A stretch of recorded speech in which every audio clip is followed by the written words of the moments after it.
Assalamualaikum warahmatullahi wabarakatuh. Alhamdulillah wala haula wala quwata illa billah. Asyhadu an la ilaha illallah wahdahu la syarikalah wa asyhadu anna Muhammadan abduhu wa rasuluhu la nabiyya ba'dah. Allahumma shalli wa sallim wa barik ala sayyidina Muhammad wa ala alihi wa ashabi ajmain amma ba'd. Alhamdulillah pada kesempatan kali ini kita bisa bertatap muka untuk pertama kali di semester ini. Meskipun sebelumnya kita sudah pernah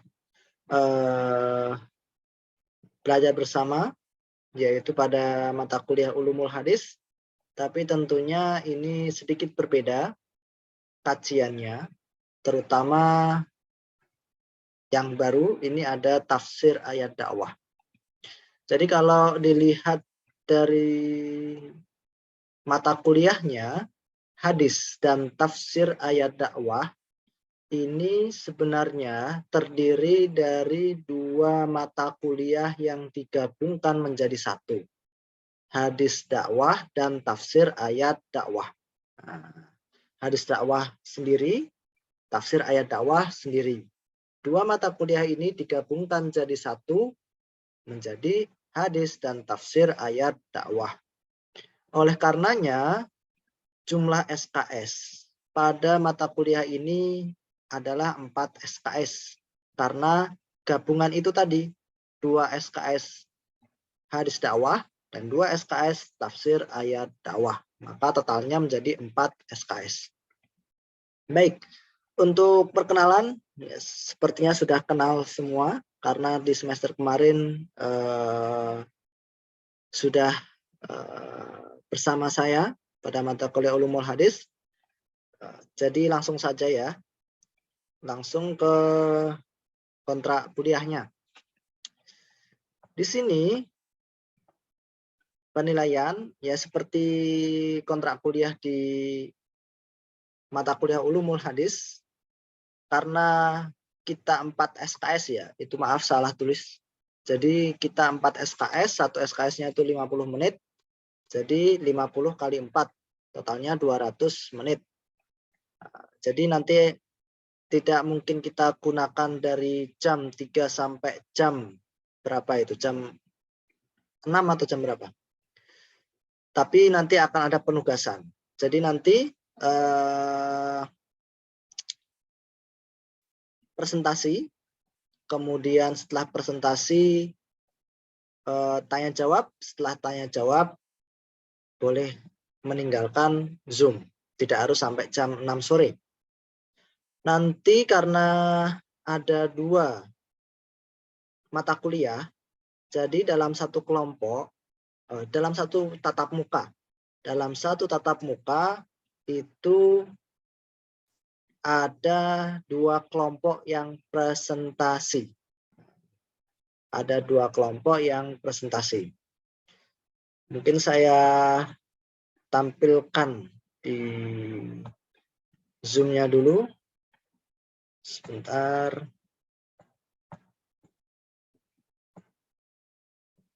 Supaya lebih jelas.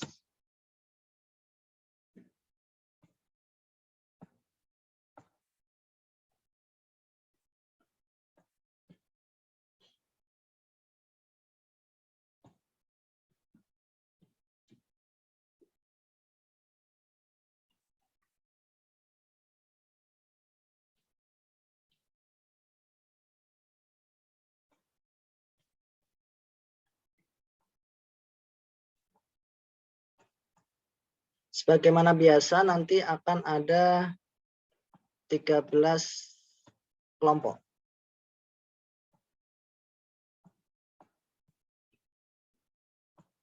Untuk minggu depan yang akan presentasi adalah kelompok 1 dan kelompok 13. Saya tampilkan. Nah, ini.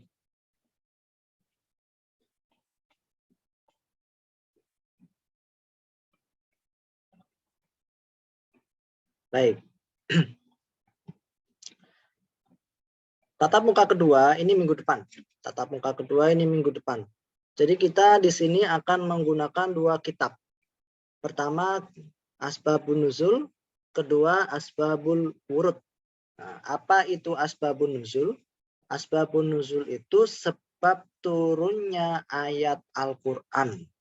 Misalkan Qul huwallahu ahad, itu sebab turunnya itu bagaimana sih? Kejadiannya itu bagaimana sih? Jadi ada seorang yang terkena sihir, kemudian turunlah ayat ini untuk menghilangkan sihir tersebut. Dan Rasulullah pernah juga terkena sihir dari orang Yahudi, kemudian malaikat Jibril datang membawa muawwidzatain. Nah, misalnya seperti itu. Nah, buku Asbabun Nuzul dan Asbabul Wurud ini yang akan kita pelajari dalam satu semester. Ini kita sengaja menggunakan dua kitab induk ini supaya apa? Supaya pembahasan kita lebih mendalam. Karena pengalaman-pengalaman sebelumnya yang tanpa menggunakan kitab induk, jadinya pembahasannya kemana-mana. Kebanyakan ngambil dari internet dan sebagainya. Maka paling tidak harus ada kitab induknya. Untuk sebab turunnya ayat Al-Quran menggunakan kitab Asbabun Nuzul. Untuk sebab turunnya hadis-hadis Nabi menggunakan kitab Asbabul Wurud. Jadi tatap muka yang kedua yang akan presentasi itu kelompok 1. Mengambil dari kitab Asbabun Nuzul halaman 1 sampai 48. Jadi 48 halaman saja. Dibagi 3. Nah, itu kan paling setiap orang baca 20 halaman. Dan kelompok 13 membaca kitab Asbabul Wurud halaman 1 sampai 42. Kalau dibagi 3 kelompok, 3 orang, ya berarti paling 15 halaman. Insya Allah ini mudah karena kitab Asbabun Nuzul ini sudah saya downloadkan dan sudah saya carikan yang berbahasa Indonesia. Artinya kalian tidak perlu memiliki kemampuan bahasa Arab untuk memahami kitab ini karena berbahasa Indonesia. Mungkin ada yang lulusan dari SMA atau dari SMK, jadi insya Allah masih bisa. Akan saya share bukunya di grup.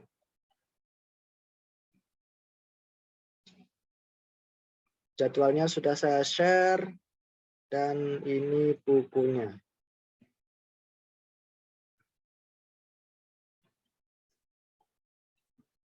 PI.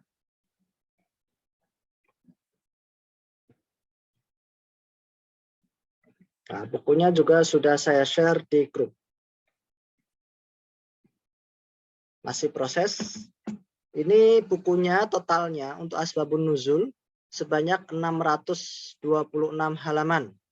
Untuk Asbabul Wurud sebanyak 546 halaman. Ketika kalian sudah membaca dan mendengarkan penjelasan dari presentator, kitab Asbabun Nuzul 626 halaman ini, berarti dalam semester ini kalian sudah paham dan pernah membaca sebab turunnya ayat Al-Quran dari surat Al-Baqarah sampai surat An-Nas. Ini luar biasa sekali ini. Mungkin ini baru satu-satunya di UIN. Bahas tentang Asbabun Nuzul dan Asbabul Wurud sebanyak 600 halaman. Kalau kalian baca sendiri, 600 sama 500 halaman, 1000 lebih halaman tidak mungkin habis. Tapi karena ini dibagi per kelompok, insya Allah lebih cepat kalian habiskan, kalian pahami. Ya, seperti itu. Ini menjadi satu nilai plus kalian kuliah di UIN. Walaupun nanti kalian outputnya menjadi psikolog ya, tapi psikolog yang Islami tentunya ketika ada label Islaminya harus paham paling tidak sebab turunnya ayat Al-Quran dan sebab turunnya hadis Nabi atau disampaikannya hadis Nabi tersebut. Dan ini berlanjut tatap muka ketiga, keempat, kelima, keenam, ketujuh, sampai tatap muka ke-16. Baik, ini berkenaan dengan timeline dalam satu semester. Semua sudah saya share ke grup, baik itu jadwal yang ini maupun yang buku Asbabun Nuzul dan Asbabul Wurud. Untuk Asbabun Nuzulnya, ini kita mengambil dari, sebenarnya saya mau ngambil dari kitabnya Imam Suyuti yang meninggal tahun 911 Hijriah. Tetapi karena file PDF-nya itu sampai 98 MB, tentu akan sangat berat di HP atau di WhatsApp untuk download, untuk upload, dan sebagainya. Sehingga saya mengambil kitab yang ditulis oleh Dr. Mukhlis Hanafi. Beliau S1, S2, S3 Al-Azhar, dan sekarang menjadi Lajnah Pentaskih Al-Quran di Kemenak Pusat. Setidaknya isinya hampir sama, mulai dari Al-Baqarah, kemudian Ali Imran, sampai surat An-Nas yang terakhir. Jadi asbabun nuzulnya kurang lebih masih sama dengan apa yang ada di dalam kitab Imam Suyuti rahimahullah. Kemudian asbabul wurudnya juga, ini adalah kitab yang sudah diterjemahkan sehingga kalian bisa mudah untuk memahami isi maksud dari kitab tersebut. Baik, untuk penilaian. Penilaian sebagaimana biasa, standar ya. Untuk tugas itu 30%. Tugas mencakup tugas jurnal yang seperti biasa setiap hari Rabu nanti akan ada tugas untuk membaca jurnal. Kemudian nanti dikumpulkan filenya di link yang sudah disediakan setiap hari Rabu. Rabu depan berarti ya. Tadi sudah pemanasan, kemarin sudah pemanasan, saya kirim linknya, kalian bisa baca-baca. Ini untuk meningkatkan ghirah atau semangat dalam membaca karya ilmiah. Karena fenomena sekarang mahasiswa lebih banyak membaca Facebook, membaca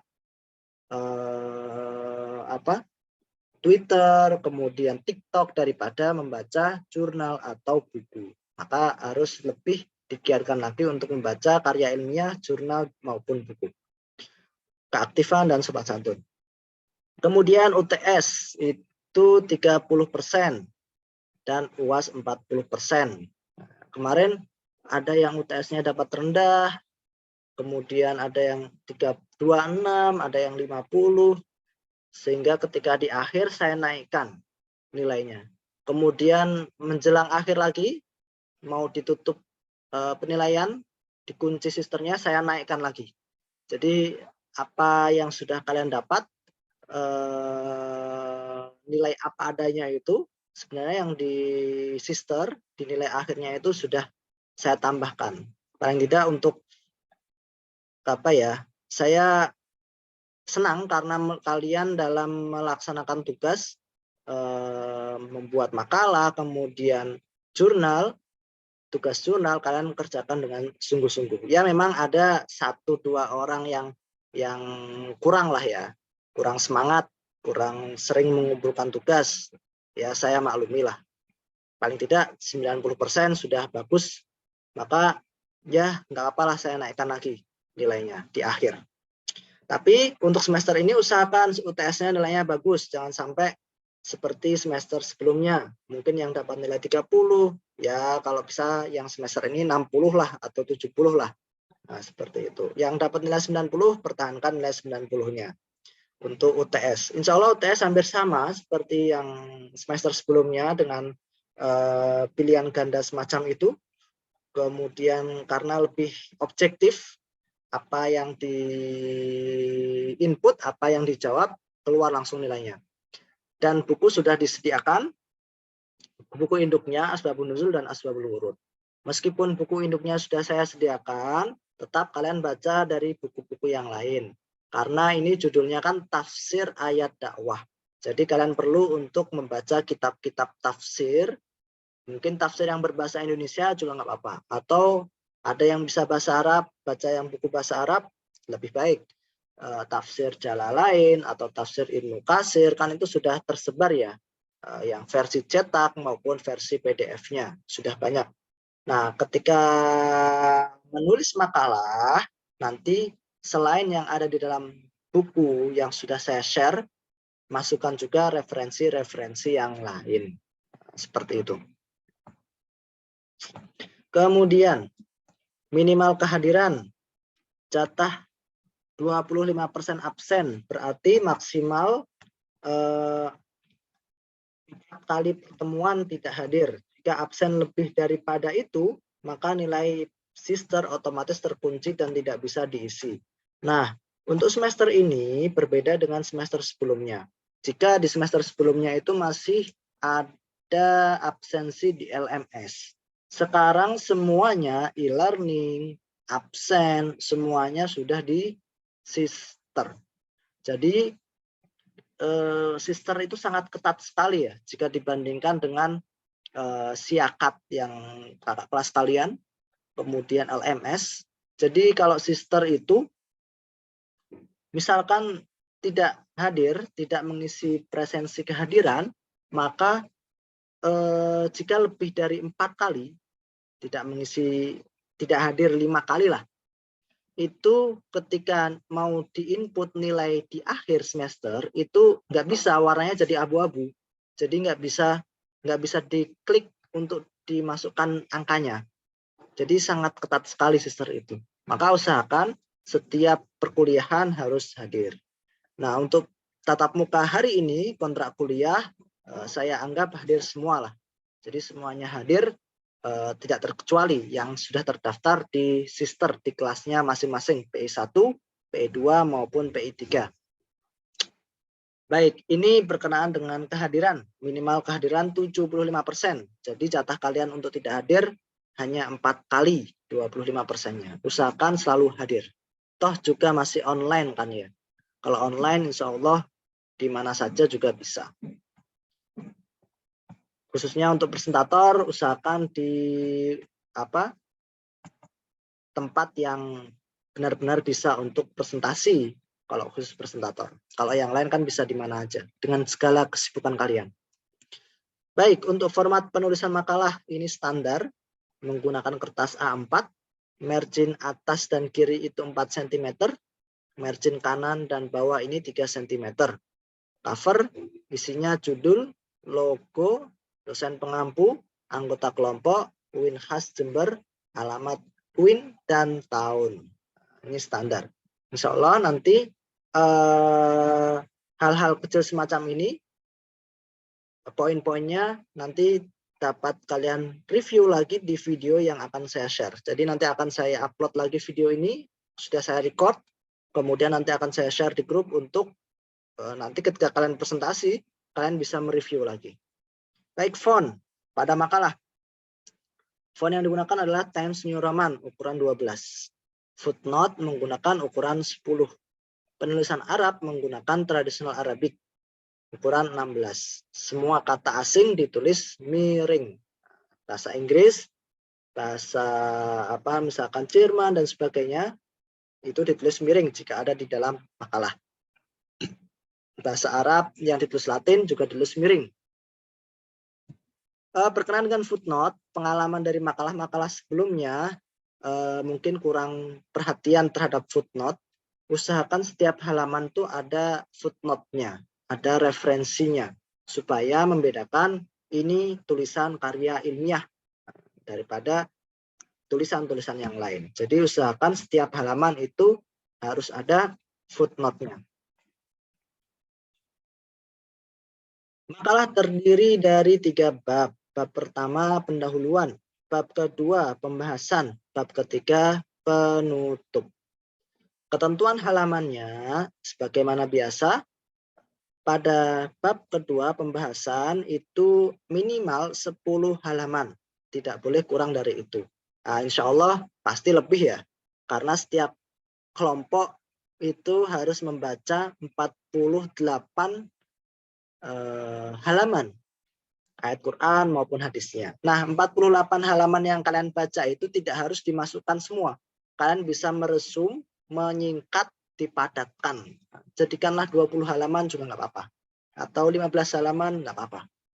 Nah, jadi insya Allah dari bahan kalian sudah banyak. Paling tidak harus baca 40 halaman. Diringkas saja. tambahkan dari buku-buku yang lain untuk sebagai referensi tambahan. Dari kitab tafsir, dari penjelasan para ulama, sehingga footnote-nya itu beragam. Ya, biasanya idealnya sih footnote itu daftar pustaka itu ada 10 buku lah kalian baca dalam satu makalah. Kalau misalkan kalian 3 orang, berarti ya setiap orang baca 3 buku kan, 3 buku atau 4 buku. Nanti dikumpulkan jadi satu, digabungkan jadi satu, nanti menjadi satu makalah.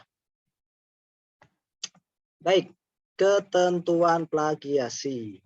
Nah, ini sangat penting sekali. Aplikasi plagiasi yang digunakan disepakati adalah Turnitin. Nah, pengalaman dari sebelumnya kita menggunakan Turnitin. Teknisnya yang sebelumnya itu kalian mengirim file Word ke saya atau ke link yang sudah saya sediakan, kemudian saya kirimkan hasilnya. Nah, ini sangat ketika saya mengajar kemarin 8 kelas, ketika ada seorang mengecek dan satu orang atau satu kelompok itu biasanya mengecek Turnitin itu 5 kali, 10 kali, tinggal dikali saja. 8 kelas kali 40 misalkan 360 anak. Dan itu dicek berkali-kali. Otomatis antriannya semakin lama. Nah, untuk semester ini jadi saya berharap setiap kelas memiliki satu akun Turnitin. Caranya gimana? Setiap orang dari kalian mengumpulkan uang Rp3.000 saja. Rp3.000, kumpulkan ke koordinator kelas. Koordinator kelas kirim ke saya. Nanti saya pesankan Turnitin untuk 1 semester. Nah, setiap kelas punya Turnitin sendiri. Jadi kalian bisa mengecek Turnitin sendiri dengan mandiri. Dicek di Turnitin, kemudian lihat hasilnya. Misalkan hasilnya 40. Wah, kok masih besar ya? Kurangi sendiri. 35, kurangi sendiri yang berwarna, ada warna-warnanya itu dirubah, diparafrase. Cek lagi, 33. Cek lagi, 32. Dirubah lagi, cek lagi sampai 30%. Nah, kalau kalian memiliki fasilitas Turnitin sendiri, kalian bisa mengecek sendiri. Hasilnya keluar dalam waktu 5 menit, kalian bisa perbaiki sendiri, insya Allah lebih efisien dan lebih efektif. Nah, saya kira seperti itu ya. Karena kemarin itu antriannya itu sampai berhari-hari. Karena yang ngecek ya puluhan sampai ratusan. Dan itu satu orang bisa mengecek berkali-kali, 5 kali, 10 kali. Nah, jadi sangat-sangat tidak efisien. Maka silahkan setiap orang mengumpulkan uang 3.000 ke koordinator. 3.000 insya Allah enggak berat lah. Kalian isi pulsa saja 10.000 kan. Ini 3.000 saja. Kumpulkan ke koordinator kelas kirimkan ke saya. Nanti saya akan pesankan ke langganan, kemudian setelah dapat akun username, password akan saya berikan ke kelas itu. Jadi kelas PI1 punya akun username dan password sendiri. PI2 punya username dan password Turnitin sendiri. PI3 punya username dan password Turnitin sendiri. Kalian gunakan, maksimalkan fasilitas tersebut selama 1 semester. Tidak harus untuk tidak hanya untuk mata kuliah hadis dan tafsir ayat dakwah saja. Kalian bisa gunakan akun Turnitin ini untuk mata kuliah yang lain, silahkan. Karena itu sudah hak kalian. 3.000 per orang itu untuk 1 semester sudah sangat murah sekali. Jadi kalian gunakan untuk mata kuliah ini juga, untuk mata kuliah yang lain juga, untuk tugas-tugas yang lain juga. Misalkan kalian mau menulis di koran, mau menulis jurnal atau artikel ilmiah di jurnal luar, di Sinta, di Scopus, menggunakan Turnitin ini, silahkan. Itu nanti di turnitin.com, kalian masukkan username dan password, kalian masuk sendiri, kalian cek sendiri, lihat hasilnya sendiri. Jadi ini insya Allah lebih efektif. Dan ini akan meningkatkan kemampuan kalian dalam menulis. Itu harapan saya. Semoga di semester 2 ini, dengan adanya fasilitas tersebut, muncul penulis-penulis handal. Dapat difahami ya. Jadi bagi koordinator yang sudah menghubungi saya, silahkan dikumpulkan ke koordinator tersebut. Usahakan hari Senin lah sudah terkumpul semua. Kemudian saya pesankan sehingga nanti presentator pertama itu bisa pakai. Ketika hari Senin sudah jadi, sudah ada username password, presentator pertama pakai, hari Selasa masih bisa direvisi lagi, Rabu bisa direvisi lagi, kemudian di-share makalah dan hasil cek Turnitin-nya di grup. Seperti itu. Baik, ini berkenaan dengan aplikasi plagiasi Turnitin. Kemudian, ini nggak usah, yang kedua cara cek plagiasi link akan di-share, tinggal upload, ini sudah tidak berlaku ya. Jadi nanti setiap kelas sudah punya username dan password sendiri untuk Turnitin. Batas plagiasi maksimal 30%, ini seperti biasanya. Kemudian footnote dan pengumpulan makalah. Footnote dengan Chicago 17 edition. Full note with EBIT. Penulisan footnote dengan aplikasi Zotero dan Mendeley. Melihat dari makalah-makalah sebelumnya, saya sudah membaca dan masih sedikit yang memperhatikan penulisan footnote.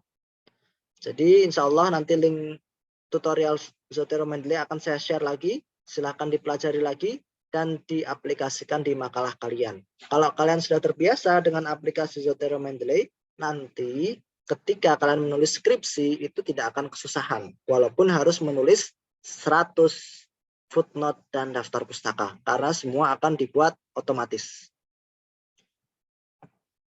Soft file dikirimkan ke grup H-1 dengan menyertakan screenshot atau foto dari Turnitin. Nah, hari Rabu depan, kelompok 1 dan kelompok 13 sudah harus mengumpulkan makalah dan hasil cek Turnitinnya.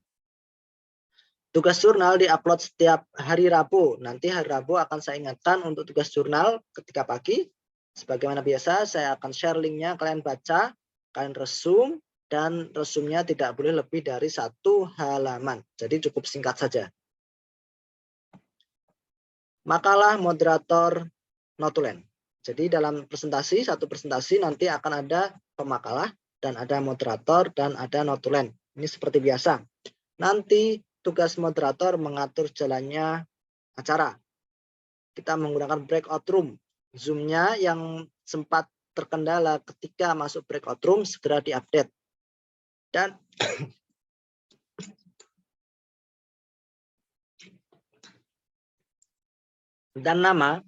nama Zoom usahakan ada kelasnya PI1, PI2, PI3. Supaya apa? Kalau tidak bisa masuk breakout room, bisa saya masukkan breakout room. Seperti itu. Notulen tugasnya menulis NIM dan nama yang bertanya. Jadi, baik yang bertanya maupun yang menanggapi, nanti dapat poin.